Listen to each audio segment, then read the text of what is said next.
Hello there. This is the family doctor.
Nope, that isn't it.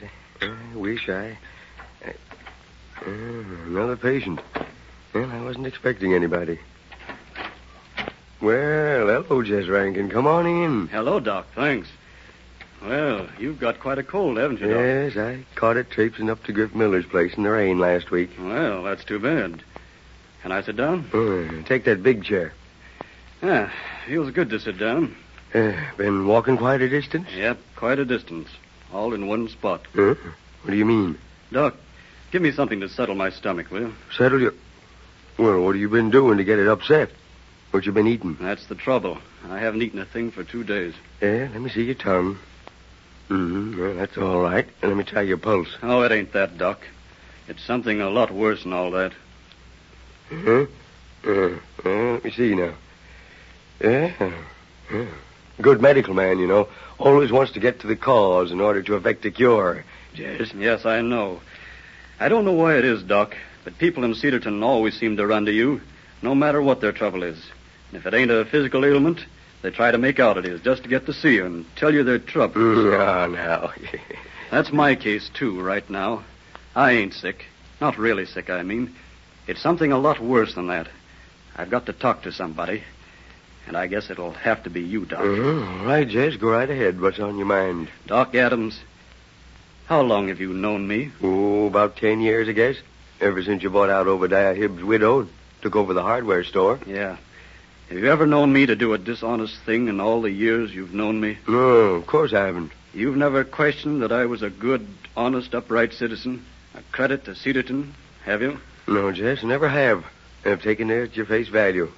That's the way everybody in Cedarton likes to look at people. Not quite everybody, Doc. What do you mean, Jess? There's one man who hasn't taken me at face value. He probably wouldn't take you nor anybody else in town at face value if he could get anything on him. What are you driving at? I mean Amos Day, the very honorable editor of the Cedarton Post-Bugle. Amos Day? What's he done? Doc, I'm going to tell you something that nobody else in Cedarton knows, except Amos Day. Are you sure you want to, Jess? I've got to. I've got to talk to somebody. Get it off my chest. Or else I might do something I don't want to do. Jess. Well, this sounds serious. Serious? You'll think so after I tell you. Doc, I used to be a crook. What? Oh. That's right, Doc. I was a crook once. A bad egg. I got started wrong when I was a kid. Got in with a rotten crowd, and finally, well, I ended up in the pen. You wouldn't think it to see my fine, big, successful hardware store. You wouldn't think it to look at Jess Rankin, one of the town's leading merchants today. But I served a 3-year term in a state penitentiary. I won't say which one because that don't matter. But, well, after I got out, the old gang had split up and I happened to go straight. It wasn't easy at first, but after I'd worked for a while, made an honest living for 4 or 5 years, it was easier. A lot easier than the old life. Sure. I met Sylvia. We got married, came here to Cedarton. I'd saved my money and was able to make a deal on the hardware store. Well, about 2 years ago, Amos Day came around to the store. He waited till there wasn't any customers there, and then he told me. He told me he'd found out about me, that I'd better watch my step. Oh, but I don't think Amos would do anything to hurt you, Jess. Oh, wouldn't he? Well, he's threatening to publish the whole rotten story in his sheet. Is that so? Well, why? Oh, it seems so small. It seems like something that we could get straightened out pretty easy if he'd only talk it over. But he won't. He won't even see me. Well, what is it? Oh, well, a fellow came around last week and told me I was foolish to pay the high rates in the Post-Bugle for advertising. He sold me a job of printing to be done over at Dunlap. For some of those handbills most of the city stores are using now, and he even agreed to organize the boys to deliver them. Well, I agreed to try it for 1 week.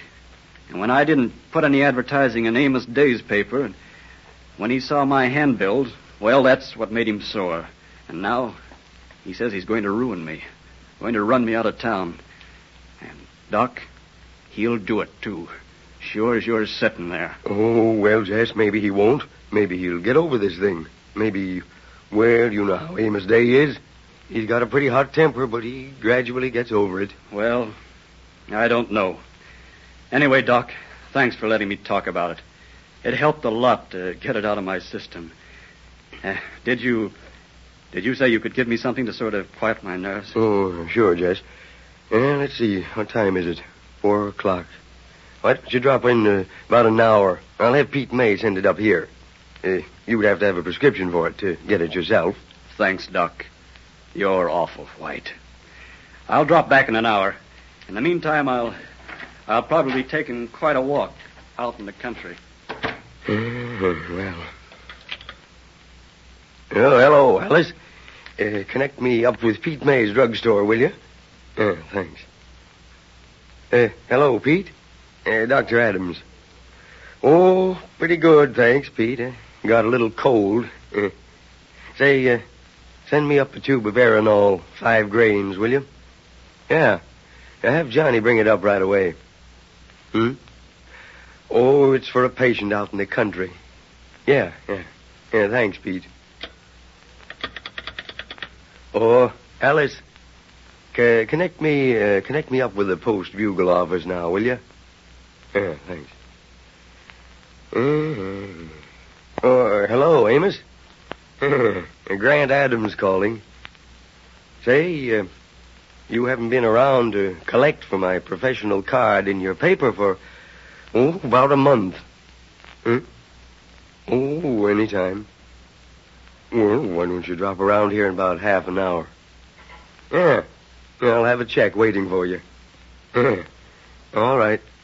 And goodbye, Amos.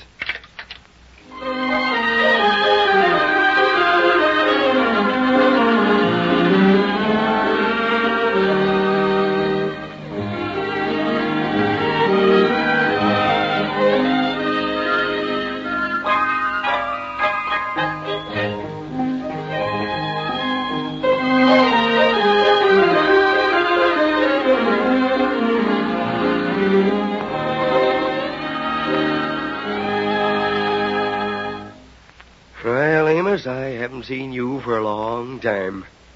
How do you expect to show a profit when you don't collect from your customers, eh? I'm doing all right, thanks. Yes, I guess so. Say, how are your subscriptions, Amos? Circulation of the Post-Bugle staying up to normal? Yeah? Why do you ask? Oh, well, I just thought I might drop out for a while. I haven't seen anything very exciting in your paper, and I thought... Anything exciting? Well, you needn't to worry about that, Grant Adams. I've got something exciting enough in the next issue, all right. Yes, sir. I've got a story this time that'll blast this town wide open. What's that? You can read it in the paper. Oh, yes, I suppose I can. But maybe I won't put my card in anyway.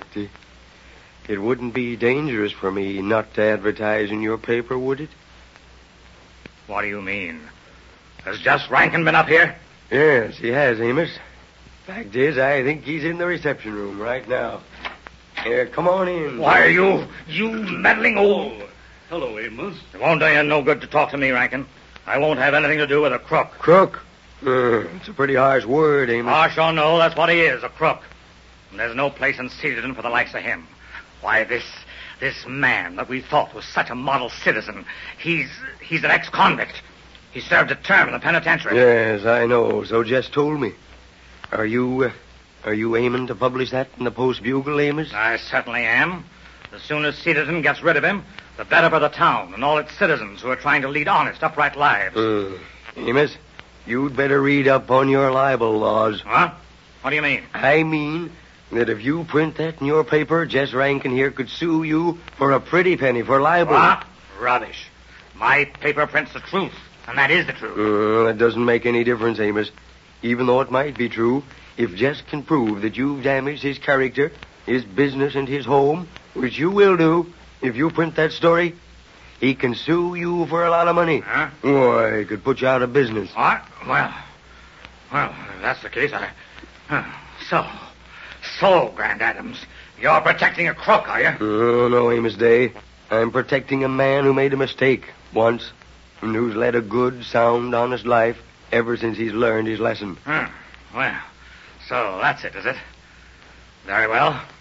I shan't print the story. But good. Mark my words, Grant Adams, you're making a mistake. You'll live to regret this. I might get myself into a lot of trouble if I did print it. But, well, you'll live to regret this day. Amos. Well? Didn't you forget something? What do you mean? Oh, give me that check. Such a town. An honest, upright editor's trying to do good. I wonder if he could be comfortable in a glass house. Thanks, Doc. Huh? Oh, that's all right, Jess. Here are some pills for you. Take them dissolved in a little milk twice a day. I don't think I'll need 'em now. Thanks, Doc. No, maybe you won't need them. Say, Doc, is that the truth? What? That I could have sued Amos Dave for libel if he'd have printed that story? Oh, gosh, stuff righty, Jess. I don't know.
This is the family doctor.